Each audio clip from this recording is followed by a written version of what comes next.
반갑습니다. 송주준입니다. 오늘 저는 대한민국의 영웅이었던 유상철 선수와 관련된 논란 한 가지를 좀 말씀드리고자 합니다. 알고 계신 분들은 알고 계셨겠습니다만 예전부터 계속해서 유상철 선수가 암투병 중이다 라고 하는 기사가 나왔었습니다. 그리고 최근에 정말 안타깝게도 젊은 나이에 그렇게 우리 곁을 떠나게 되셨죠. 아마 대부분의 국민들이 유상철 선수가 그렇게 떠나간 거에 대해서 안타까운 마음을 가지고 있고 정말 슬픈 마음을 가지고 있을 겁니다. 그런데 우리가 여기서 한 가지 좀 생각해 봐야 되는 게 있습니다. 분명히 대한민국 내에는 유상철 선수에 대해서 관심이 없는 사람이 있을 수도 있죠. 그 사람한테는 유상철 선수가 그렇게 떠나갔다라는 것이 별다른 의미가 없을 수도 있습니다. 아니면 또 어떤 사람은 평상시에 유상철 선수에 대해서 아니면 또 어떤 사람은 정말로 유상철 선수를 좋아하지만 현실적인 이유 때문에 유상철 선수에 대한 어떤 애도를 표현을 못할 수도 있겠죠. 자, 그렇다라고 한다면 이 두 가지 경우 중에 문제가 되는 경우는 어떤 경우일까요? 당연히 없죠, 그렇죠? 그런데 불행하게도 한국 사회는 아직까지 이런 식의 개인의 자유에 대한 인식이 부족한 거 아닌가라는 생각이 좀 드는데요. 이거에 대해 가지고 박지성 선수가 최근에 또 논란이 되고 있다라고 합니다. 도대체 어떤 내용인지 같이 한번 좀 보시죠. 대한민국의 영웅 유상철 선수가 최근에 우리 곁을 떠났습니다. 정말 대한민국의 영웅이었죠. 올림픽 영웅이었고 홍명보 선수와 마찬가지로 월드컵 공식 올스타에 선정이 된 축구 선수였습니다. 겉으로 봤을 땐 너무나 건강해 보이고 멀쩡해 보였던 유상철 선수도 계속해가지고 아픔이 있었던 것 같아요. 일전에 다음 같은 기사가 나오기도 했습니다. 시력 상실에 월드컵 꿈도 잃었다라는 거죠. 꽤나 올해부터 눈이 좀 안 좋았던 것 같습니다. 고등학교 2학년 때부터 왼쪽 눈이 사물을 분간하지 못할 정도로 잘 보이지 않았고 놀랍게도 그래가지고 오른쪽 눈 하나에 의지한 채 축구를 해왔다는 겁니다. 해당 기사가 나가고 난 뒤에 얼마 시간이 지나지 않아서 유상철 선수는 한 예능 프로그램에서 시력이 지금 나쁜 수준이 아니라 아예 그냥 왼쪽 눈이 실명된 상태다라고 밝혔습니다. 저런 식의 개인적인 아픔이 있었다라고 한다면 정말 유상철 선수는 다른 선수들보다 배로 힘들었을 것이고 배로 노력했어야 될 겁니다.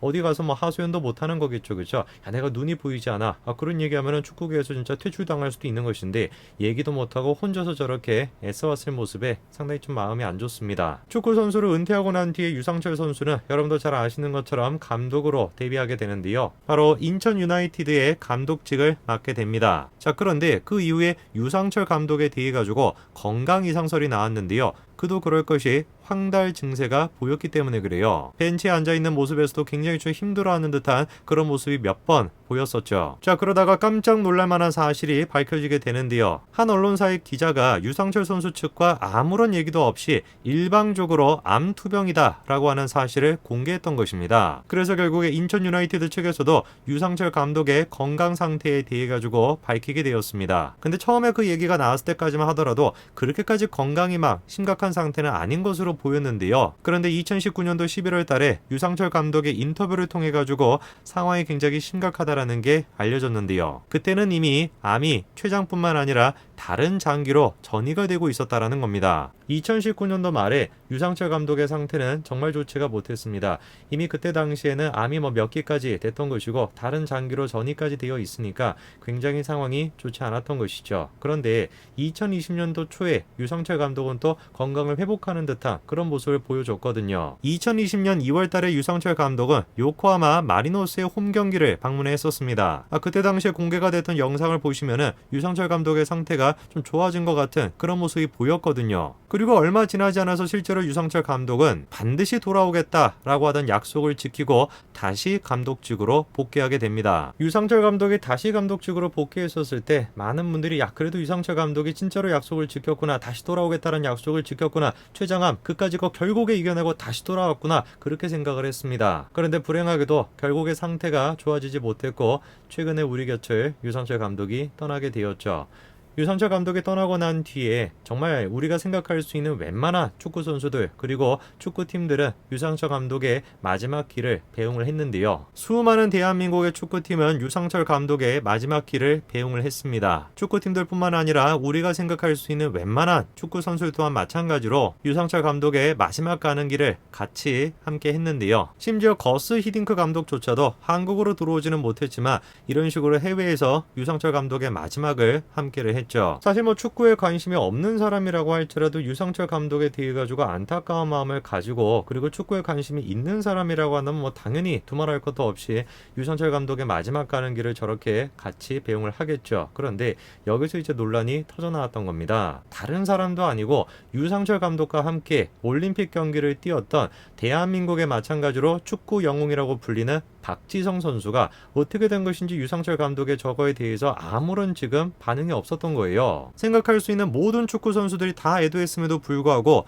어떻게 된 것인지 박지성 선수의 모습은 찾아볼 수가 없었는데요. 일단 박지성 선수가 직접적으로 애도를 못했던 이유가 몇 가지가 있습니다. 첫 번째가 박지성 선수가 한국에 있지 않다라고 해요. 현재 지금 영국에 있는 상황이라고 하고요. 그러면 또 질문이 드는 것이, 야 그럼 뭐 SNS나 인스타그램이나 이런 걸 통해 가지고 하면 되는 거 아니냐 싶겠지만, 박지성 선수가 또 SNS를 안 한다라고 합니다. 그러니까 박지성 선수 입장에서는 유상철 감독에 대해 가지고 안타까운 마음을 가지고 있고 슬픈 마음을 가지고 있지만, 그거를 뭔가 대중적으로 표현할 수 있는 수단은 딱히 없었던 것이죠.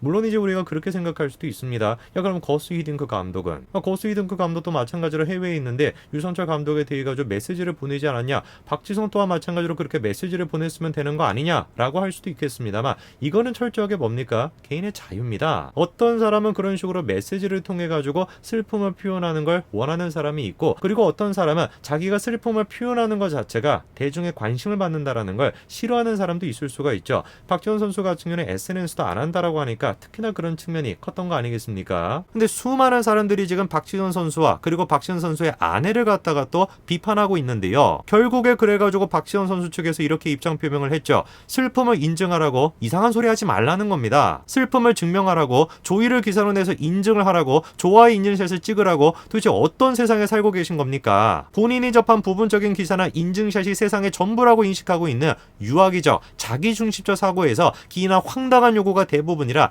응답할 필요조차도 느끼지 못했다라는 거죠. 그렇기 때문에 별다른 대답을 내놓지 않았던 것이고, 앞으로도 마찬가지로 내놓지 않을 거라는 겁니다. 자기가 무슨 뭐 법적, 도의적인, 윤리적인 문제를 저지른 것도 아닌데 개인의 영역을 누군지도 모르는 그분들에게 보고해야 할 이유가 저에게나 남편에게나 도무지 없다는 것이죠. 너무나 맞는 얘기죠, 그렇죠? 어느 누구도 자기가 느끼고 있는 감정을 다른 사람한테 강요할 수 없습니다. 야 나는 이 사건에 대해서 이렇게 감정을 느끼는데 왜 너는 이런 식의 감정을 느끼냐라고 어느 누구도 꾸짖을 수가 없습니다. 그거를 꾸짖게 되는 순간 우리는 집단주의로 빠지게 되는 것이죠. 참으로 불행하게도 대한민국의 현 주소가 그런데 그런 식의 집단주의에 놓여 있는 것 같아요. 한두 사람이 누군가에 대해서 비판하는 것이 아니라 집단적으로 단체적으로 들고 일어나가지고 너는 왜 이 사건에 대해 가지고 이런 식의 감정을 느끼지 않냐? 꾸짖고 있습니다. 더 불행하게 뭡니까? 그런 식으로 지금 꾸짖고 있는 사람들은 자기가 개인의 자유를 침해하고 있다는 생각을 전혀 못하고 있어요. 오히려 그 사람들은 무슨 생각하고 있습니까? 자기가 도덕의 수호자다, 이렇게 지금 생각하고 있습니다.